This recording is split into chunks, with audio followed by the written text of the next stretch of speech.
first name is Swift, but my last name is Caramel. Do you know what caramel is? You don't know what caramel is? So Indonesia, like me, likes very sweet things. That's why this trend is always in a bowl with sweets. Yeah? This is a very common depiction for Indonesia. And we say he's eating sweets, but he's also taking in the food of wisdom. Yeah? So he's always eating, he's always consuming wisdom. Why is his teeth broken? There are so many stories about the teeth being broken. Do you want to tell us the story? Why is the teeth? You don't know the full story? See, whenever I ask someone from Hindu religion, they say, oh, there are thousands of stories why the tooth is broken. The tooth is a very important tool for writing the Mahabharata. The Mahabharata is like the Quran in Islam, is the Mahabharata in Hinduism, or the Bible in the Christian belief. So, the Mahabharata was finished writing with one part of the tooth, Yes, here. Ganesha. Ganesha and Agastya were actually in charge of writing the Mahabharata. And whilst he was writing, the pen went out. And then he took the part of his tooth to continue writing. But how he استاد ما قد از این گروه مرو که از اینا فیلم نگرفتم به استاد نادری کجای مریم سر گروپ کیه برن بچه ها Let's go. ستایش. ستایش پیش شو صوت خیلی بد پیش شو.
northwestern tip of Indonesia.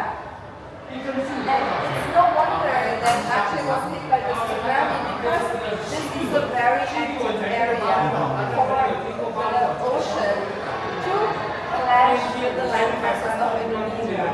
So whenever you have a tsunami or an earthquake, this area is very prone to being hit very hard. So we all know Aceh because of the tsunami in 2004. So how did trade enter into Indonesia? It was via this street, this sea street, yeah? So from India, people would come from this side, from China, they would come from the north, and they would always be happy once they entered this canal, yeah? Because not as many strong currents as our current here, yeah? This is a very dangerous area to ship along. So the ships, the traders would come here from Aceh, go down this way for 6 months of the year to come to these islands, which are considered the Spice Island. Yeah? The spices that I showed to you, they came from these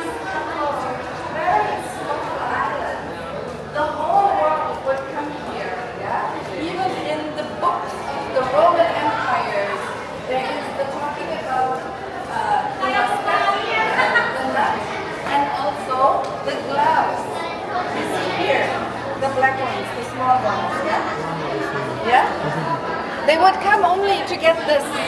The Roman emperors would send their boats here to get 5,000 kilos of cloves. Yeah? You can still see that in the papers of the Romans. And what is special about all these islands? Where are we now? We are now in We are here. Yeah? Java. This is Jakarta. This is the island of Java. زبان میفهمی ترجمه کنم باشه تو میگه ما اینجا هستم این منم جزیره جاوا میگه خب We know Flores area. If you ever manage to go to Flores, please go here. But what you see here is very interesting because you see all these different islands, yeah? And all these different islands had not only one, but several different kingdoms comprised in one island. And what you see around this map, all these portraits, yeah, are the different ethnicities that you find still living here in the different islands of Indonesia. So I think you heard a little bit about Bali, yeah? And you see how pretty the jewelry is of Balinese women. But not only Balinese women don't wear jewelry, also the men in some of the ethnic groups.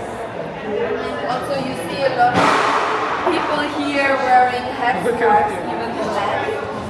And maybe you also heard about the Bugis and Sulawesi who constructed the ships important for shipping along these islands.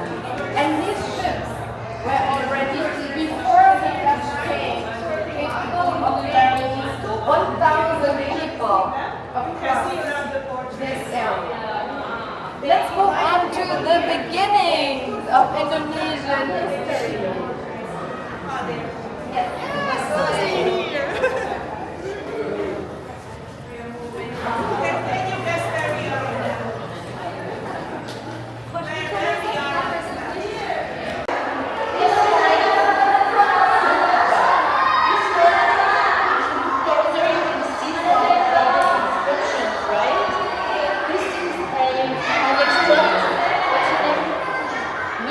Can you read that?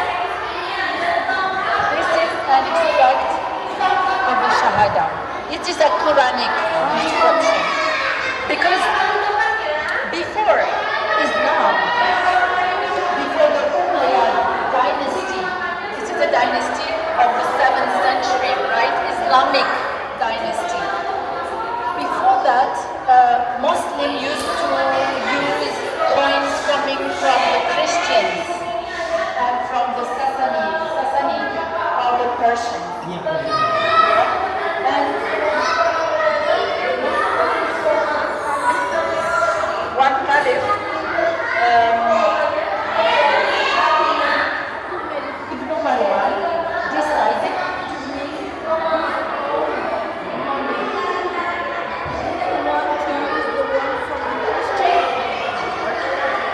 want to use the ones from the Christians anymore. He wanted an Islamic government.